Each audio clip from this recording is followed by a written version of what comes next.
तो जेई 2025 के लिए ड्रॉप लेना है, लेकिन तुम्हें समझ नहीं आ रहा है कि ऑफलाइन कोचिंग ले, सेल्फ स्टडी करें या ऑनलाइन बैच ले। भैया मेरे तो 95 परसेंटाइल से ऊपर है और मुझे तो सब कुछ आता है, मुझे बस अब क्वेश्चन करना है, तो क्या मैं सेल्फ स्टडी ले सकता हूं? भैया मैंने तो पार्शियल ड्रॉप लिया है, कॉलेज जाना पड़ेगा, मेरे पास टाइम का इशू है, भैया मेरे पापा तो मान नहीं रहे, फाइनेंशियल इशूज हैं, क्या मैं सेल्फ स्टडी कर सकता हूं? अगर मैं सेल्फ स्टडी करूंगा तो डाउट सपोर्ट का क्या होगा? अगर मैं सेल्फ स्टडी करूंगा तो मॉक टेस्ट सीरीज का क्या होगा? तो आपके माइंड में काफी सारे कंफ्यूजन आ रहे होंगे, तो इस वीडियो में वो सारे कंफ्यूजन का आपको मैं एकमात्र सॉल्यूशन दूंगा। तो चलिए वीडियो को शुरू करते हैं। Hello everyone, so this is Mrityunjay and finally welcome to the new video and I'm the chemistry faculty in Resonance।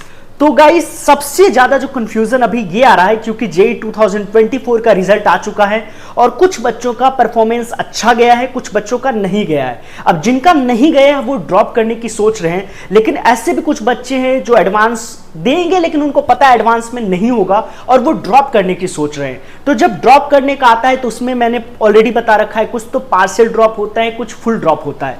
तो जो पार्शियल ड्रॉप लेते हैं उनके पास अब दो दुविधा होता है, या तो वो किसी ऑनलाइन बैच में एनरोल करें या तो वो सेल्फ स्टडी को प्रायोरिटाइज करें। तो ये वाला जो वीडियो है इसका ओवरव्यू यही, क्योंकि काफी सारे बच्चों ने डाउट में यही पूछा था कि भैया JEE drop with self study. तो एक एक करके हम हर पॉइंट पे बात करेंगे कि कब आपको लेना चाहिए, सेल्फ स्टडी के साथ या फिर नहीं लेना चाहिए। तो सबसे पहला मेरा मानना यह है कि अगर आप विद सेल्फ स्टडी जा रहे हो तो इसके तीन फैक्टर हो सकते हैं। या तो आपने पार्शियल ड्रॉप लिया होगा तो आपके पास ये कोचिंग वाला फैक्टर ही नहीं आया होगा।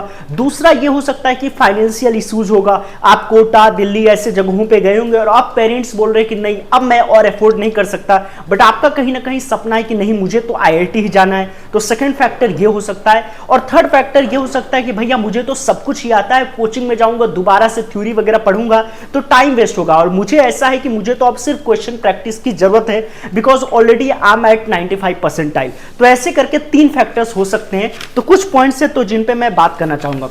सबसे पहली बात, जिन बच्चों के 95 परसेंटाइल से ऊपर है तो आप सेल्फ स्टडी के लिए सोच सकते हो। अगर आप 95 परसेंटाइल से कम नीचे हो तो इसका मतलब है कि आप जब भी प्रिपरेशन करेंगे तो आपको अत्यंत मतलब बहुत ही ज्यादा आवश्यक होने वाला है डाउट सपोर्ट का। अब डाउट सपोर्ट के लिए कहां कहां भटकोगे? तो अगर आप 95 परसेंटाइल से ऊपर हो तो आप सोच सकते हो। अदरवाइज अगर मान लो पार्शियल ड्रॉप भी ले रहे हो तो कहीं ना कहीं आपको ऑनलाइन बैच तो लेना ही पड़ेगा। और अगर मान लो आप पार्शियल ड्रॉप नहीं ले रहे हो, अगर आप फुल ड्रॉप ले रहे हो, तब तो आई वुड रिकमेंड कोचिंग जाओ। Because after at the end of the day पैसा मैटर नहीं करता, at the end of the day आप सिलेक्शन चाहोगे। तो सिलेक्शन चाहोगे तो गाइस ये तो आपको सबसे पहले कॉन्फ़िगर करना ही पड़ेगा। दूसरा ये है कि अगर आप मान लो ड्रॉपर हो तो डेफिनेटली आपके पास नोट्स बने हैं, आपके पास कोचिंग की स्टडी मटेरियल है, आपके पास जीपीपी है, मतलब जितने भी फ्री रिसोर्सेस हैं आपके पास सब कुछ है।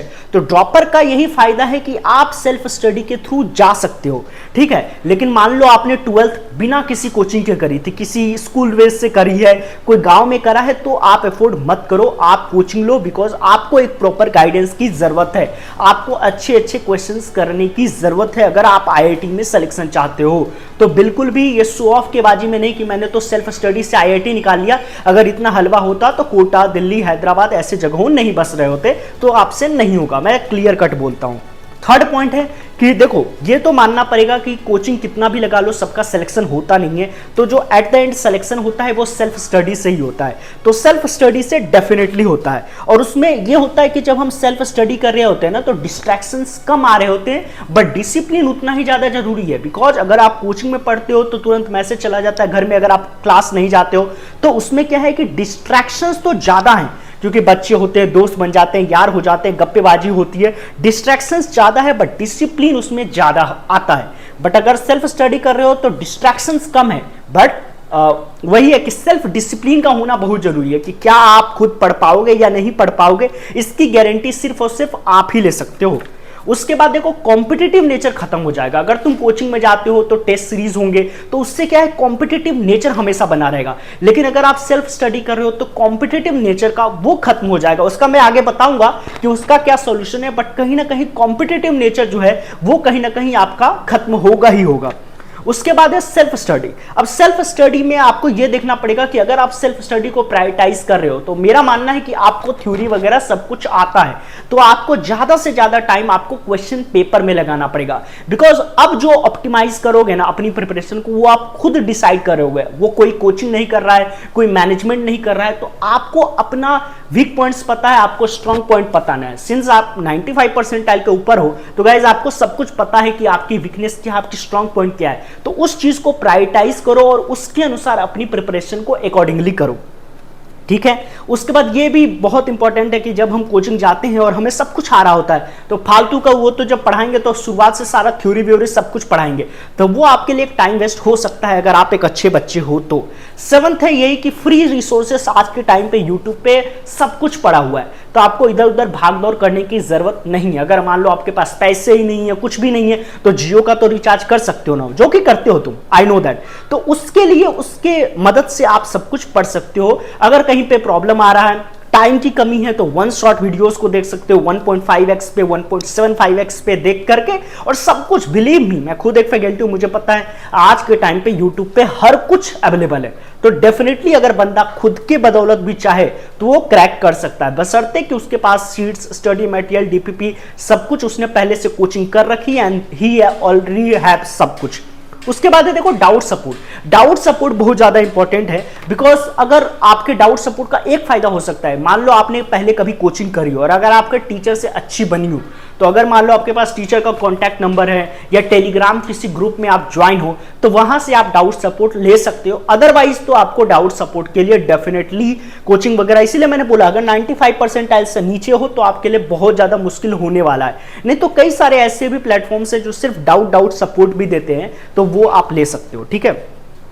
उसके बाद मैंने लिख रखा है कि टेस्ट सीरीज मॉक टेस्ट, ये तो खैर इंपॉर्टेंट है ही। जब जेईई मेन आएगा तो आपको पता कैसे चलेगा आप कहां स्टैंड कर रहे हो। तो अगर आपको ये पता करना है कि मैं कहां स्टैंड कर रहा हूं, तो आपको मॉक टेस्ट सीरीज, पीवाईक्यूज और क्या बोलते हैं AIOT, all India open test, ये सारे जितने भी प्लेटफॉर्म्स होते हैं इनमें तो इनरोल करना ही पड़ेगा, तभी आपको उस मोमेंट पे, बिकॉज हर बार जेईई कुछ ना कुछ चेंजेस करता है। अब चेंजेस के अनुसार आप कहां पे स्टैंड करते हो, आप इतने सारे लोग 15 लाख, अगली बार 94 परसेंटाइल होने वाली है, तो इन सब में अगर आपको स्टैंड आउट करना है तो definitely you need a performance tracker, जिससे आपको पता चले कि आपकी प्रिपरेशन किस लेवल तक हो रही है। अब देखो ये भी बहुत ज्यादा इंपॉर्टेंट है कि अगर आप पार्शियल ड्रॉप ले रहे हो तो आपके लिए ये एक अच्छा ऑप्शन हो सकता है, बिकॉज पार्शियल ड्रॉप में क्या है कि आप कॉलेज में जाओगे, आपके पास इतना टाइम नहीं होगा, तो आप सिर्फ और सिर्फ क्वेश्चन पे प्रैक्टिस करना चाहते हो, तो if you are taking partial drop तो सेल्फ स्टडी के साथ जा सकते हो। या फिर ये हो सकता है कि आप बहुत ही होनहार हो और आपको पता है कि मुझे तो सब कुछ आता है और मुझे टाइम वेस्ट करना नहीं है दोबारा से थ्योरी, बिकॉज कोचिंग में जाओगे तो यार कोचिंग की एक पेडागॉजी है, उसी को फॉलो करेंगे। बट अगर आप खुद से पढ़ते हो तो आप उनको सिंक्रोनाइज कर सकते हो, आप अपने अनुसार ये डिसाइड कर सकते हो कि मुझे क्या करना है और मेरे लिए क्या बेस्ट है। तो गाइज ये रहे पॉइंट्स, फिर भी अगर कुछ भी आपको डाउट रहता है तो आप कमेंट सेक्शन में पूछ सकते हो, और चैनल पे नए हो तो प्लीज सब्सक्राइब कर दो, और पुराने हो तो दोस्तों के साथ शेयर करो, और कमेंट में ये भी बता सकते हो कि अगली वीडियो तुम्हें किस टॉपिक पे चाहिए। और मैं बस यही बोलना चाहूंगा कि कई बार ऐसा होता है कि हम हवा में ले लेते हैं ड्रॉप, या फिर हवा में ले लेते हैं मेरा दोस्त उस कोचिंग में जा रहा है तो मैं उसी कोचिंग में जाऊंगा। तो आपको अपना पोटेंशियल खुद देखना पड़ेगा कि मेरा पोटेंशियल किस चीज में, क्योंकि सबकी यूनिक पोटेंशियल है, और वो परफॉर्मेंस ट्रैकर आपने ऑलरेडी अपने बारे में कर रखा है। तो मिलता हूं किसी नेक्स्ट वीडियो में, तब तक के लिए ओके बाय, थैंक यू।